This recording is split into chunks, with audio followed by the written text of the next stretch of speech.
Selamat datang kembali di channel Anime Zone. Dalam dunia One Piece, banyak hal unik dan menarik yang ditampilkan untuk membuat para penikmat cerita One Piece menjadi sangat terkesan. Misalnya saja, sudah pernah kita lihat bagaimana Oda Sensei menampilkan senjata sebagai simbol dari bajak laut dan angkatan laut sebagai pertahanan diri.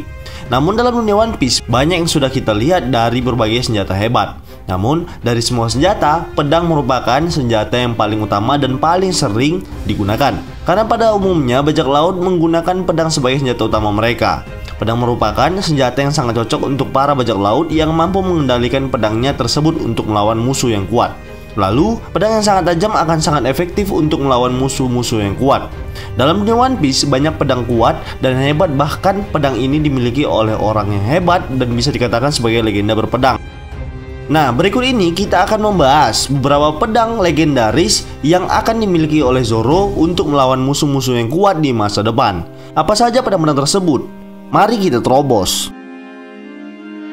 Namun perlu diingat, semua yang kami sebutkan nantinya hanya berdasarkan spekulasi kami sendiri dan tidak merujuk pada teori apapun. Agar tidak salah paham, tonton videonya sampai habis. Namun seperti biasa, sebelum masuk pembahasan, silahkan klik tombol subscribe dan aktifkan notifikasinya agar kalian tidak ketinggalan informasi dan teori menarik lainnya seputar One Piece dari channel Anime Zone. Kalau sudah, terima kasih.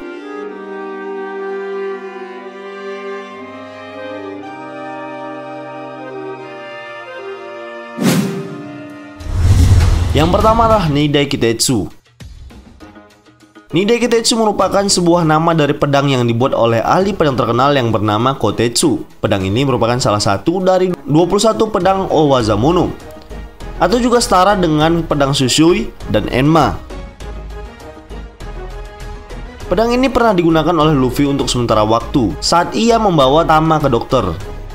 Lalu dalam perjalanan, mereka dihadang oleh Basil Hawkins dan pasukannya. Pada saat itu, kebodohan Luffy sangat terlihat jelas ketika ia dengan santainya melempar sarung pedang tersebut dan tidak menggunakan pedang itu dengan baik. Meskipun ia mengaku sebagai seorang samurai yang telah menggunakan pedang di tangannya, namun tetap saja ia malah meninju dan memukul musuh-musuhnya yang pada seharusnya pedang tersebut dia gunakan untuk menebas. Terlepas dari itu semua, kemampuan pedang ini bisa kita lihat dari aura kuat yang terpancar ketika Zoro begitu penasaran dengan pedang tersebut. Nidai Kitetsu memiliki ketajaman dan kekuatan yang luar biasa, sampai-sampai Luffy dapat dengan mudah memotong pedang milik orang lain. Padahal Luffy bukanlah seorang yang ahli dalam menggunakan pedang. Bisa kita simpulkan bahwa pedang Nidai Kitetsu ini sangat kuat dan mempunyai daya hancur yang mengerikan. Kami menganggap bahwa sangat cocok jika Zoro yang akan memiliki pedang ini suatu saat nanti. Lagi pula pedang ini juga merupakan pedang yang terkutuk atau Kokuto yang sangat disukai oleh Zoro.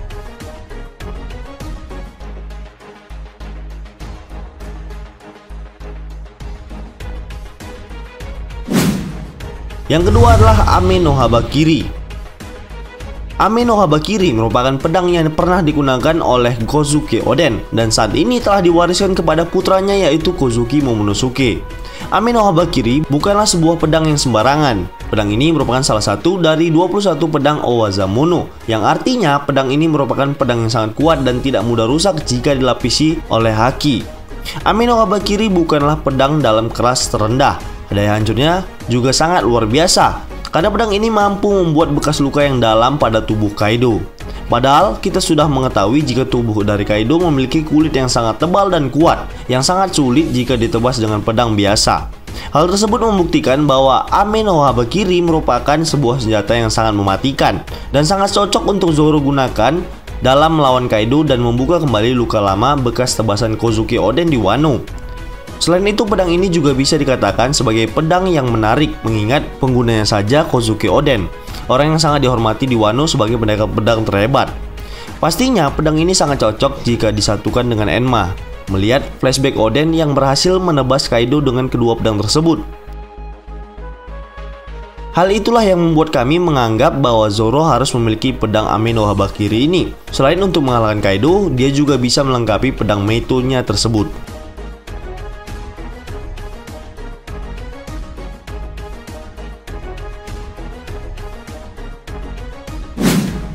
Yang ketiga adalah Sodai Kitetsu. Sodai Kitetsu merupakan salah satu pedang terkuat dari jenis pedang milik Kitetsu.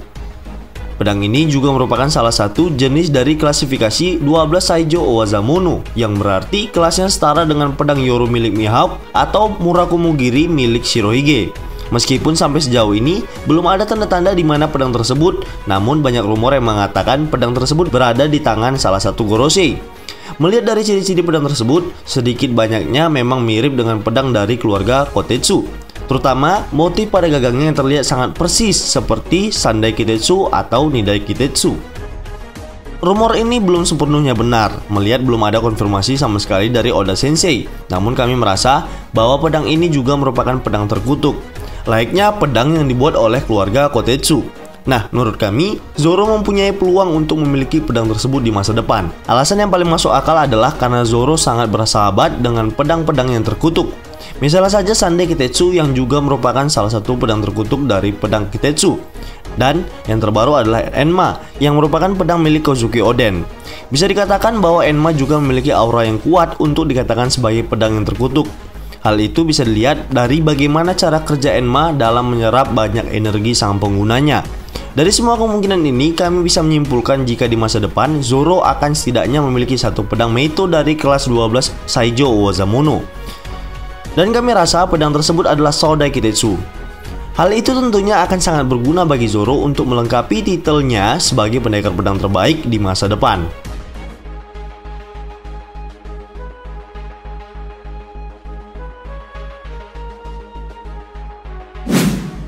Yang keempat adalah Enma. Pastinya kalian bertanya-tanya mengapa Enma masuk dalam daftar ini. Alasannya sangat sederhana. Ketika Hiyori memberikan pedang warisan ayahnya tersebut kepada Zoro, ia hanya seolah meminjamkan pedang itu kepada Zoro untuk perang dalam mengalahkan Kaido. Nah, kami berpikir bahwa pedang ini belum secara resmi milik Zoro. Ada kemungkinan bahwa ia benar akan memiliki sepenuhnya Enma tersebut, atau bisa juga tidak. Karena jika pedang tersebut digunakan untuk menebas Kaido, bisa jadi Enma akan dianggap sebagai warisan Wano, karena sudah berjasa untuk menyelamatkan negeri Wano.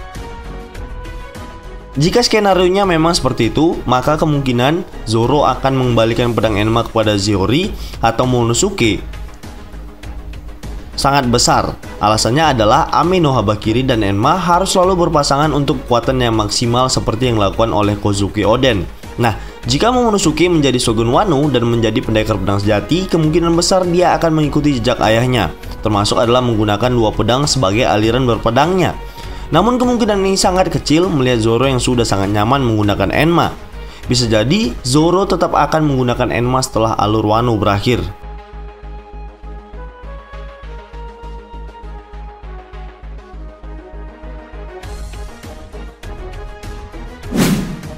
Yang kelima adalah pedang Rayleigh.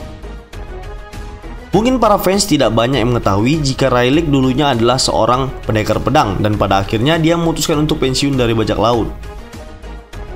Pedang yang dimiliki Rayleigh merupakan pedang yang sangat hebat. Tentu saja setelah kita lihat dari Aksa Baudi ketika dia bertarung melawan Admiral Kizaru, Rayleigh sangat ahli dalam menggunakan pedang tersebut. Belum banyak informasi yang diketahui dari nama pedang tersebut. Namun ciri khas dari pedang ini adalah bentuknya yang sangat polos dan memiliki gagang panjang di dua sisi. Namun setelah melihat pedangnya yang telah menemani Rayleigh selama perjalanannya menjadi bajak laut, itu berarti menandakan bahwa pedang yang dimiliki oleh Rayleigh ini bukan pedang yang sembarangan. Melihat sosok dari Rayleigh ini yang sangat kuat, tentunya dia juga membutuhkan pedang yang sangat kuat juga. Hal itu yang membuktikan bahwa pedangnya ini sangat luar biasa. Dan kami mengira bahwa Zoro sangat cocok jika pedang milik Rayleigh ini diwariskan ke Zoro suatu saat nanti.